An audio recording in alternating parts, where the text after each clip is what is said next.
POCSO act के cases में सबसे बड़ी कानूनी बाधा आरोपी या पीड़िता की उम्र का निर्धारण करना होता है, और यदि कोई एडवोकेट ऐसा साबित कर सके कि आरोप के समय पीड़िता की आयु 18 वर्ष से अधिक थी, तो आरोपी द्वारा उस केस को नष्ट करना बहुत आसान हो जाता है। और पोक्सो एक्ट में जितनी भी प्रिजम्पशंस लगती हैं सेक्शन 29, 30 वगैरह की, वो सारी की सारी प्रिजम्पशंस खत्म हो जाती हैं।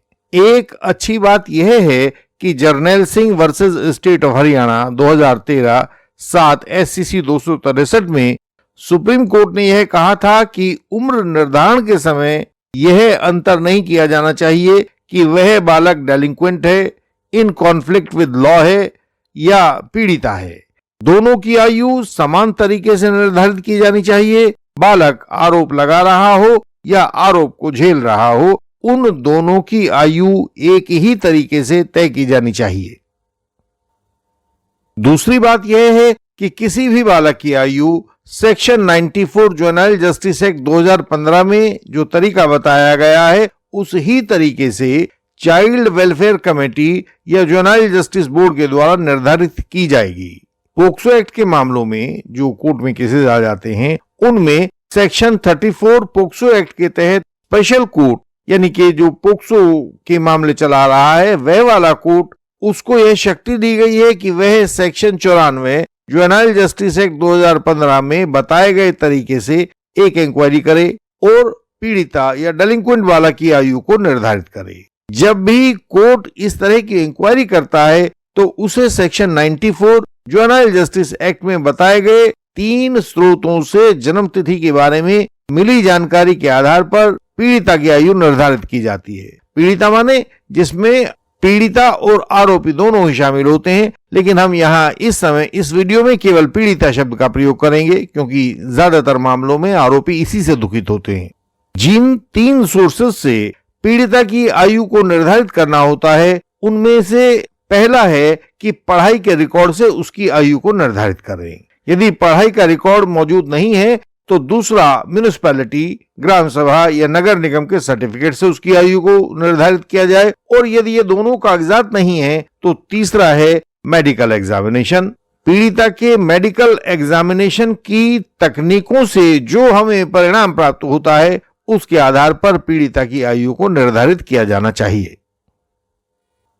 अब हम इन सोर्सेज के बारे में भी थोड़ा सा जान लेते हैं। जब बालक की उम्र तय की जाती है तो कोर्ट उन कागजात पर गौर करता है जो पुलिसाइयों ने इन्वेस्टिगेशन में उसके स्कूल से लिए होते हैं। ये आमतौर से एडमिशन फॉर्म, ट्रांसफर सर्टिफिकेट या मार्कशीट वगैरह होते हैं। लेकिन जब इन डॉक्यूमेंट्स को कोर्ट में प्रूव करने के लिए स्कूल के गवाह आते हैं तो उनका क्रॉस एग्जामिनेशन बहुत सावधानी के साथ किया जाता है। उनसे उन दस्तावेजों आदि के बारे में भी छानबीन की जाती है जिनके आधार पर स्कूल के रिकॉर्ड में बच्चे की उपरोक्त जन्म तिथि को लिखा गया था, जैसे किसी अस्पताल की डिस्चार्ज स्लिप या बर्थ सर्टिफिकेट वगैरह जहां पर बच्चे का जन्म हुआ हो। लेकिन यदि ऐसे दस्तावेज नहीं हैं जो पीड़िता की सही जन्म तिथि की सूचना देते हों, तो दूसरा सोर्स होता है पीड़िता के माता पिता की जानकारी। केवल माता या वह व्यक्ति जो जन्म के समय जन्म स्थान पर मौजूद था, वह ही बच्चे के जन्म की सही और विश्वसनीय जानकारी दे सकता है। इसलिए वह व्यक्ति, माता के अलावा जो भी दूसरा है, वह व्यक्ति जन्म के समय जन्म स्थान पर ही मौजूद था, इस बात को प्रोसिक्यूशन को साबित करना होता है। P Yuva Prakash versus state through inspector of police 2023 के केस में सुप्रीम कोर्ट ने बेबुनियाद एडमिशन फॉर्म या ट्रांसफर सर्टिफिकेट आदि को जन्म की तिथि का साक्ष्य नहीं माना है।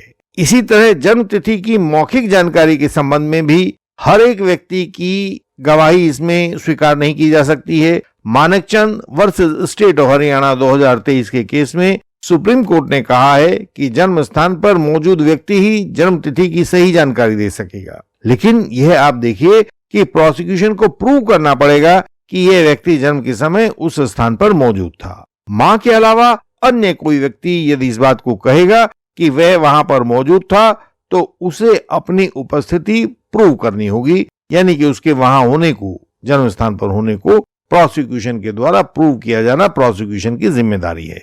और ये हमेशा बहुत कठिन होता है। इस तरह जब पढ़ाई के स्रोत या माता पिता के द्वारा बच्चे की आयु का पता नहीं चल पाता है तो दूसरे सोर्स के रूप में उस स्थान की म्युनिसिपैलिटी, ग्राम सभा या नगर निगम के सर्टिफिकेट से जन्म तिथि को निर्धारित करने की कोशिश की जाती है।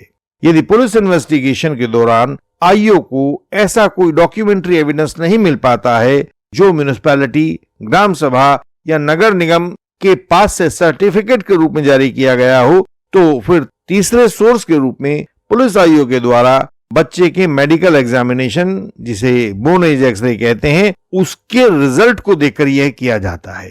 बोन एज एक्सरे का रिजल्ट आप सभी जानते हैं कि 2-3 साल अनुमान के साथ बालक की आयु को बताता है, लेकिन अंतिम विकल्प के रूप में जब कोई और दूसरा डॉक्यूमेंट हमारे पास उपलब्ध ना हो तो कोर्ट उसी मेडिकल रिपोर्ट के आधार पर बच्चे की आयु का निर्धारण करने के लिए आगे बढ़ता है।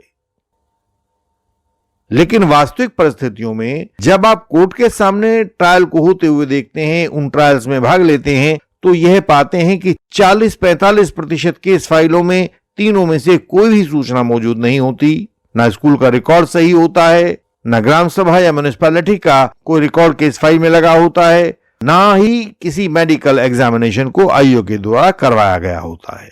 कोई बोन एज एक्सरे की रिपोर्ट रिकॉर्ड के ऊपर उपलब्ध नहीं होती।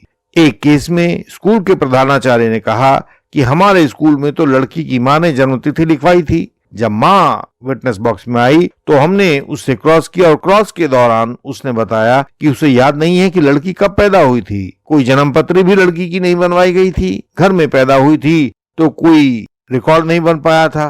केस के आईओ ने इन्वेस्टिगेशन के दौरान लड़की का कोई बोन एज एक्सरे भी नहीं करवाया था, यानी कि लड़की को नाबालिग कहने का कोई भी डॉक्यूमेंट्री एविडेंस केस फाइल के ऊपर मौजूद नहीं था। लड़की ने 12वीं की परीक्षा के बाद के समय का आरोप लगाया हुआ है, जिससे पता लगता है कि वह लड़की या तो उस समय 18 वर्ष की हो चुकी थी या बस होने ही वाली थी।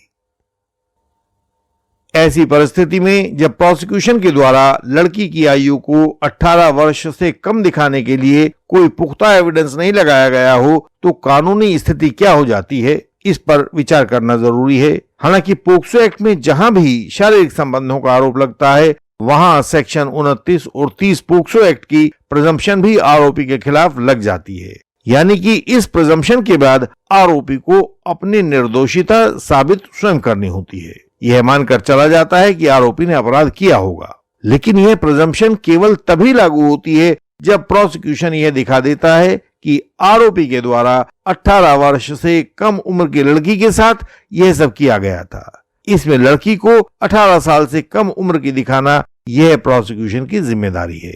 यदि प्रोसिक्यूशन लड़की को 18 साल से कम उम्र की ना दिखा पाए तो आरोपी को इसका लाभ मिलना चाहिए, और खासकर जहां पर लड़की ऐसी उम्र की दिखाई देती हो जहां बालिग होने की और नाबालिग होने की दोनों संभावनाएं बराबर बराबर दिखाई पड़ती हो। अभी सुप्रीम कोर्ट ने P Yuva Prakash versus state criminal appeal number 1898 of 2023 में, जिसे जस्टिस एस रविंद्र भट्ट और जस्टिस अरविंद कुमार की बेंच ने 18 जुलाई 2023 को डिसाइड किया था, हमने इस केस का जिक्र अभी शुरू में भी किया था, उसमें सुप्रीम कोर्ट ने 2-3 मुख्य बातें कही हैं। पहली बात, कागजात के बारे में यह बताया गया है कि सेक्शन 94 जुवेनाइल जस्टिस एक्ट में दिए गए तरीके से किसी बालक की आयु तय की जा सकेगी। इसमें सबसे पहले स्कूल का सर्टिफिकेट, दूसरी बात है कि मैट्रिक सर्टिफिकेट, तीसरी बात है यदि ये दोनों ना हो तो तीसरी बात है कि म्युनिसिपैलिटी या ग्राम सभा आदि के सर्टिफिकेट, और तीसरा मेडिकल ऑसिफिकेशन टेस्ट, जिसे बोन एज एक्सरे भी कहते हैं। केवल इन्हीं मानकों के द्वारा और इसी क्रम में बालकों की आयु निर्धारित की जा सकेगी। ऐसा नहीं है कि आप कहीं से एक जन्म पत्र उठा लाए, स्कूल ट्रांसफर सर्टिफिकेट उठा लाए या आयु का कोई ऐसा प्रमाण उठा लाए जिसे सेक्शन 94 जुवेनाइल जस्टिस एक्ट स्वीकार नहीं करता, और उसके आधार पर आपने पीड़िता की या आरोपी की आयु को निर्धारित करवाना चाहा। यह नहीं हो सकेगा। इस पी युवा प्रकाश वाले केस में सुप्रीम कोर्ट ने दूसरी बात बर्डन ऑफ प्रूफ के बारे में बताई है। कोर्ट ने कहा है कि विक्टिम का माइनर होना हर हालत में प्रोसिक्यूशन को साबित करना होगा। यह बियॉन्ड रीजनेबल डाउट प्रूव करना होगा। जिस केस में उपरोक्त कागजात वेरीफाई नहीं हो पाएंगे उनमें प्रोसिक्यूशन को असफल माना जाएगा। और यदि प्रोसिक्यूशन पीड़िता को माइनर या नाबालिग दिखाने में असफल रहता है तो इसका अर्थ है कि पोक्सो एक्ट का प्रावधान लागू नहीं होगा, विक्टिम को माइनर नहीं कहा जा सकेगा। सुप्रीम कोर्ट ने इसमें आगे तीसरी बात बताई कि यदि प्रोसिक्यूशन द्वारा कागजात की श्रृंखला पूरी नहीं की गई है तो ऐसी अवस्था में प्रोसिक्यूशन को विक्टिम की उम्र ओसिफिकेशन टेस्ट, जिसे बोन एज एक्सरे भी कहते हैं, उसके आधार पर निर्धारित करनी होगी। तो निष्कर्ष रूप में सभी आरोपी व सभी वकील साहिबान जान लें कि पोक्सो एक्ट के प्रावधान कठोर तो हैं, ट्रायल के दौरान आरोपी की बहुत फजीहत नाहक ही करवा दी जाती है, लेकिन कानूनी स्तर पर प्रावधानों को प्रूव करने की जिम्मेदारी प्रोसिक्यूशन की होती है। जब प्रोसिक्यूशन अपना कर्तव्य पूरा कर देता है तो तब जाकर आरोपी के खिलाफ पोक्सो एक्ट के सेक्शन 29 और 30 की प्रिजम्पशन शुरू होती है।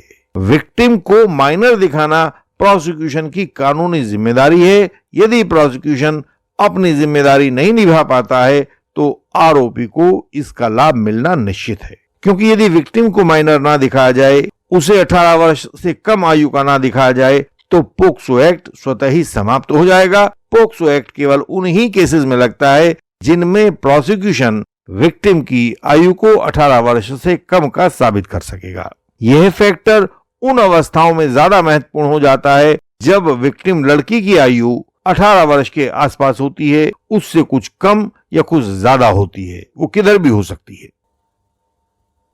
इंडियन लीगल सिस्टम में नए नियमों को बनाया गया है। अब आगे से उन्हीं नए नियमों का पालन किया जाया करेगा। आपकी केस फाइल मिलने पर आपकी फाइल को पढ़ने के बाद आपको जो भी कंसल्टेशन नोट दिया जाया करेगा वह अब लिखित नहीं होगा, बल्कि उसको आपके साथ इंटरेक्शन करके ऑनलाइन दिया जाया करेगा। जो बात आप लिखकर नहीं बता सकते थे वह हमसे बातचीत के दौरान हमको बोलकर बता पाएंगे।